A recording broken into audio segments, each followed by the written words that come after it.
Alright, Ethan, we're running just a tad bit late, but if we hurry, we can make it there on time. What are you wearing? What? The invitation said casual. Okay, but even casual has a limit. Casual doesn't have a limit. Just grab the cake. What happened to the cake? You want an even cake? I'll give you an even cake. Ah! What are you doing? The cake!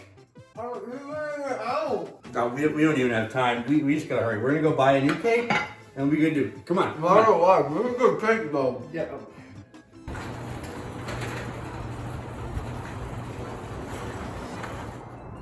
Did you fill up the car?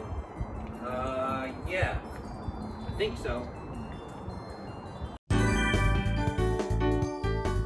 Nintendo had just released a console with the most perfect design and name, the Nintendo Gamecube. Now, the Gamecube is home to many amazing games like The Legend of Zelda Wind Waker, Four Swords Adventures, Luigi's Mansion, Metroid Prime, Twilight Princess, Smash Bros. Melee, Pikmin, not you. Don't worry, I'm just kidding. Sunshine isn't that bad. Anywho, a majority of the GameCube's library was Mario spin-offs. We have an absurd amount of Mario parties on here. Mario Strikers, Mario Golf, Mario Tennis, Paper Mario, Mario Baseball, and heck, even Dance Dance Revolution Mario Mix.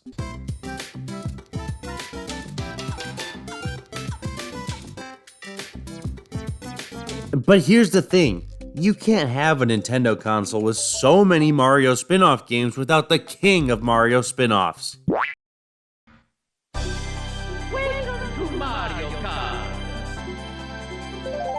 Nintendo's high-speed item-throwing party game featuring everyone's favorite plumber is a must-have on every Nintendo console. But at the release of the GameCube, Mario Kart was only on its 4th installment, and the previous entry was... And that's not to say Super Circuit is bad, but it was quite the leap from N64 to handheld, which made it feel...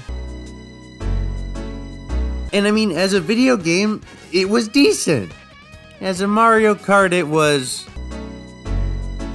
Now, when Mario Kart Double Dash was released, I wasn't old enough to process the concept of walking, so I can't say a whole lot about how the hype was for this game. But from what I can imagine, everyone must have been more than excited because Double Dash wasn't...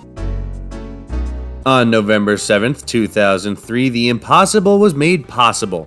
2 players could race on the same kart? I mean, inflation was at a 37-year low of 1.3%, so anything was possible in 2003, wasn't it? Now, Mario Kart Double Dash was by no means my first Mario Kart or even close to it. Before it, I probably played... But I can remember my first time playing it, and having 2 people on the same kart was great. I would play with my little brother, and having him throw items on the back made the game much more accessible for him. I remember playing Mario Kart Double Dash, enjoying it, and then shelving it for a long time. I mean, yeah, I enjoyed Mario Kart Double Dash, but I can't help it. Mario Kart Wii will forever and always have my heart. It was my first video game after all. But recently, after hearing many people say it's both their favorite and the best Mario Kart of the series, I decided it was time to dust off that teeny tiny GameCube disc and hop on the back of a kart for some chaotic Mario Kart Double Dash goodness. Mario Kart Double Dash, if you haven't gathered by now, shakes up the Mario Kart formula by having 2 players on the kart at once. One drives and one throws the items, and it does get a little more complex than that, but at its core, this is still Mario Kart, which is probably the best compliment you can ever give someone. But I figure before we dive deeper, let's take a look at Mario Kart Double Dash's main gimmick. With someone literally standing on the back of your kart, you have to wonder, how do you entertain yourself? Well, to my surprise, there's a decent amount to do back there.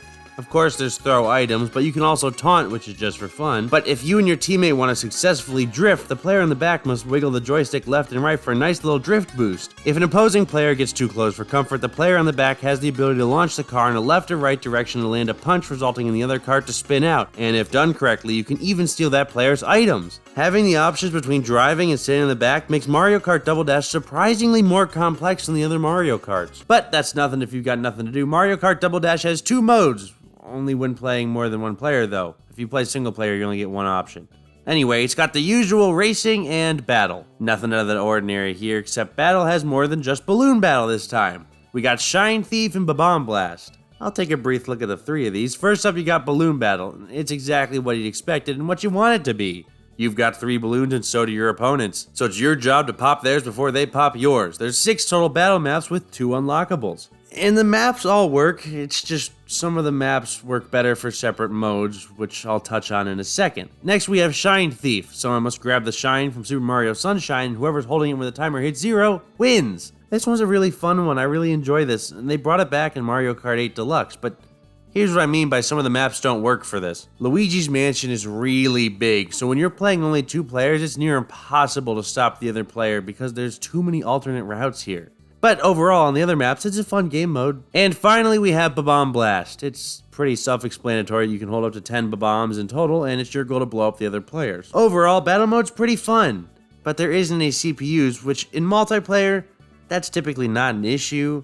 But when you're playing alone, it's kind of sad because you can't play battle mode alone. Since there's no CPUs, it doesn't even give you the option to play battle mode. But when racing, even with 2 players per kart, at its core, this is still Mario Kart. So let's talk about a Mario Kart staple. The items return because it wouldn't be a Mario Kart without them. Except this time, some characters have their own specific items, which really shakes up the gameplay, and it's really refreshing to see this.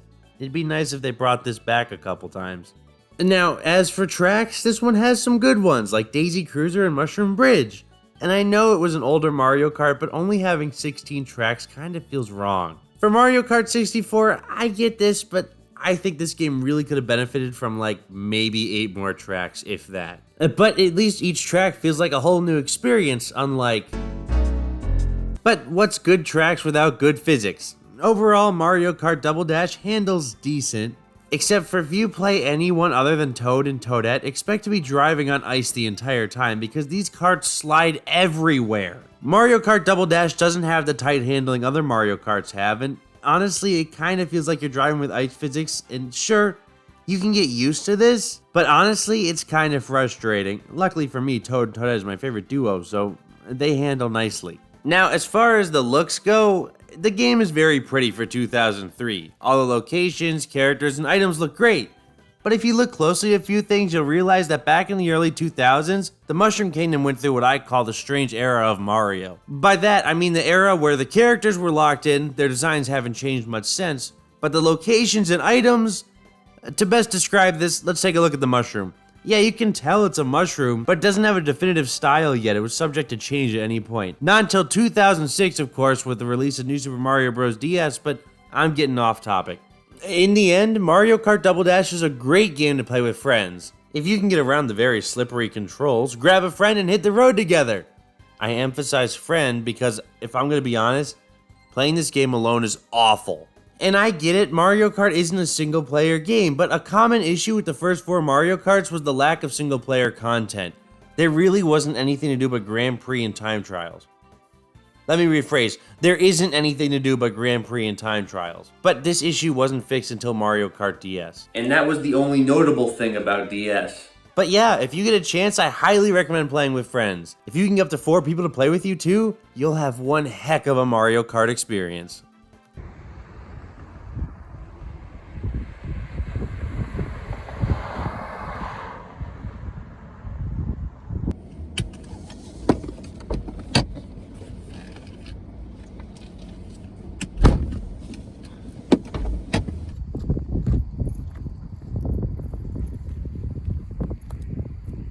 What a weird place to have a wedding.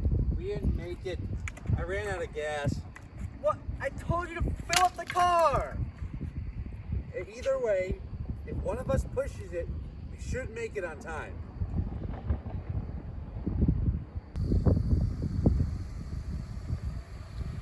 Teamwork makes the dream work. Shut up. Push harder!